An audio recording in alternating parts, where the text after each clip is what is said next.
ಓಂ ಶಾಂತಿ. ಮುರಳಿಯ ಮುಖ್ಯ ಜ್ಞಾನ ರತ್ನಗಳು. ಈ ಸಂಗಮ ಯುಗವೇ ವಿಕರ್ಮ ವಿನಾಶಕ ಯುಗ. ಯಾವುದೇ ವಿಕರ್ಮವನ್ನು ಮಾಡಬಾರದು.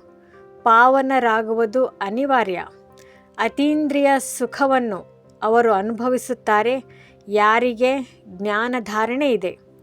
ಜ್ಞಾನ ರತ್ನಗಳಿಲ್ಲದವರು ಬಡವರು, ಧಾರಣೆ ಮಾಡಿದವರು ಧನಿಕರು. ಈ ಯುಗದಲ್ಲಿ ತಂದೆ ರಾಜಯೋಗ ಕಲಿಸುತ್ತಿದ್ದಾರೆ.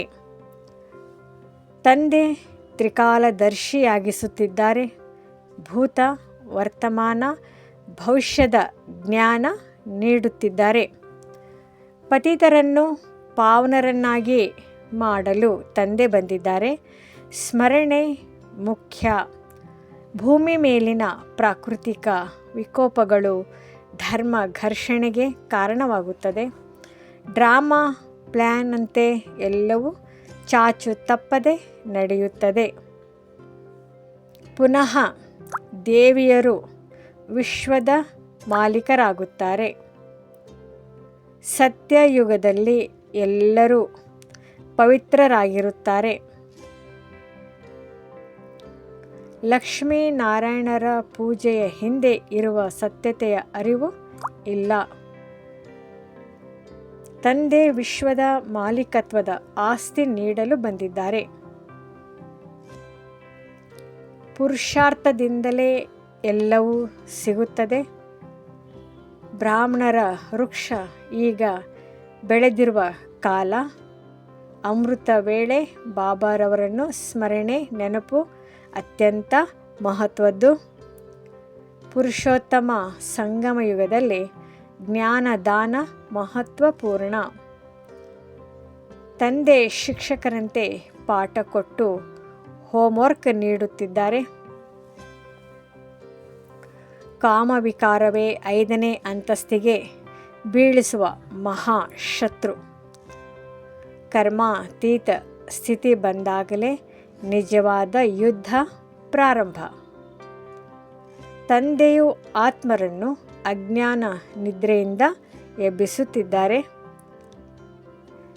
ಮುರಳಿಯ ಮುಖ್ಯ ಸಾರಾಂಶ.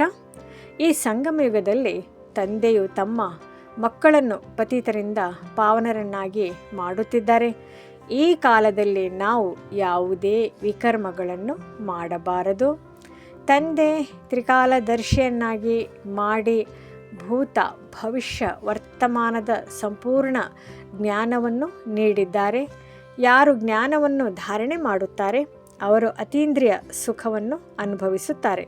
ಇದು ನಿತ್ಯ ಧಾರಣೆ ಮಾಡುವ ಜ್ಞಾನ ಸಂಪತ್ತು. ತಂದೆ ಕೊಡುವ ಶ್ರೀಮತ ಅನುಸಾರ ಬದುಕಿದರೆ ನಮ್ಮ ಪುರುಷಾರ್ಥದಿಂದಲೇ ಪುನಃ ದೇವತೆತನದ ಸಿದ್ಧವಾಗುತ್ತದೆ. ಸತ್ಯುಗದ ಲಕ್ಷ್ಮೀನಾರಾಯಣರ ಪೂಜೆ ಇಂದಿಗೂ ನಡೆಯುತ್ತದೆ. ಆದರೆ ಅವರು ಎಲ್ಲಿ ಹೇಗೆ ಆದರೂ ಗೊತ್ತಿಲ್ಲ. ನಾವು ಆ ದೇವಿಯೇ ಆಗಿದ್ದೇವೆ. ಈ ಜ್ಞಾನವನ್ನು ಅಭ್ಯಾಸ ಮಾಡಿದರೆ ಭವಿಷ್ಯದ ರಾಜ್ಯವನ್ನು ಪಡೆಯಬಹುದು. ಅಮೃತ ವೇಳೆಯ ನೆನಪು, ಜ್ಞಾನದಾನ, ಶುದ್ಧ ಮನಸ್ಸಿನಿಂದ ಪುರುಷಾರ್ಥ, ಈ 3 ನಮ್ಮ ಬದುಕಿನಲ್ಲಿ ಆಳವಾಗಿ ನೆಲೆಸಬೇಕು. ಒಂದಾದ ಮೇಲೆ ತಂದೆಯು ನಮ್ಮನ್ನು ಕರ್ಮಾತೀತ ಸ್ಥಿತಿಗೆ ಕೊಂಡೊಯ್ಯುತ್ತಾರೆ. ಅಷ್ಟೇ ಅಲ್ಲದೆ ನಾವು ಸೃಷ್ಟಿಗೆ ಶ್ರೇಷ್ಠ ಮಾದರಿಯಾಗಿ ಬದಲಾಗುತ್ತವೆ. ಮೂಲ ಧಾರಣೆ. ದಿನದ ಆರಂಭ ಜ್ಞಾನ ಸ್ಮರಣೆಯಿಂದ ಆಗಲಿ. ಪ್ರತಿದಿನ 1 ಪಾಯಿಂಟಿನ ಆಳವಾದ ಮಂಥನ ಮಾಡಿ. ಜ್ಞಾನವನ್ನು ಬರವಣಿಗೆ ಅಥವಾ ಉಪದೇಶದ ರೂಪದಲ್ಲಿ ಹಂಚಿಕೊಳ್ಳಿ.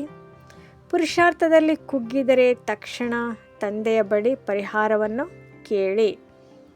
ವರದಾನ.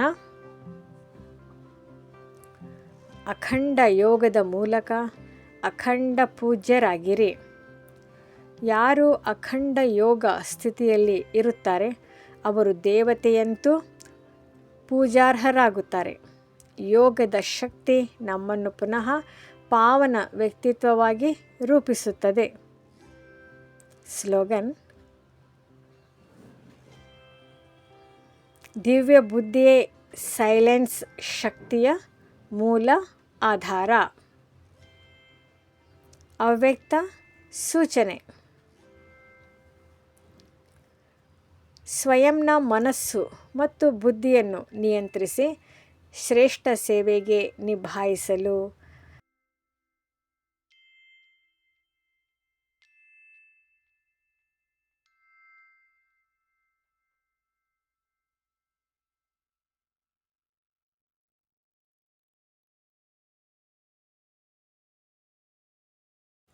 ಅರ್ಹರಾಗಿ